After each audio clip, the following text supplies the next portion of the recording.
I think it's great that they have two guys. That you have one guy that basically specializes in grit, heart, this kind of stuff, and then you have the other guy that's going to focus on finding talent. I think it's a good mix, to be honest with you, actually. Well, let's see what they do, because it's not going to be easy.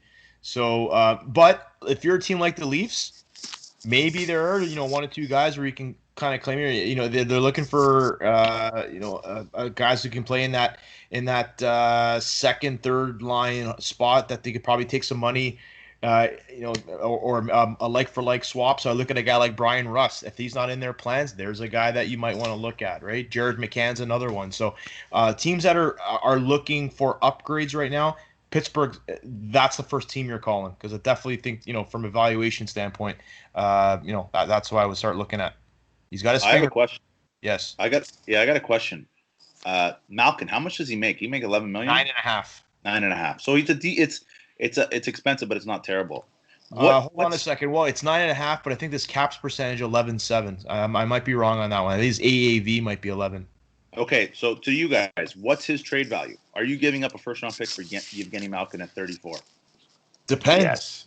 Yeah. Yes. Yeah, Come Rob. on.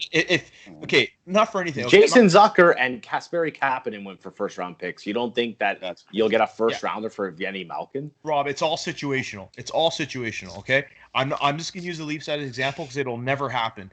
But if you're in a spot, you know what? Better yet, Montreal, okay?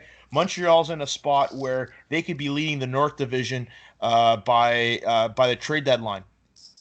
They may not get there in another few years. So this might be their chance. Same with Toronto, right? If you have a chance at taking on Malkin, obviously, let's just put the numbers aside. If you take that chance, if you have a first-round pick to blow on Evgeny Malkin, but it gives you a substantial bona fide superstar and gets you over that hump, you make that deal. Without even thinking, you make that deal. And personally speaking, from my standpoint, I actually think he's a better player when Crosby's not there. He showed that. He carried Pittsburgh on his back when Crosby was out with concussions or injury troubles, whatever it was. So I think on his own, he's his own superstar. So absolutely. I had my rant last week about if you think you go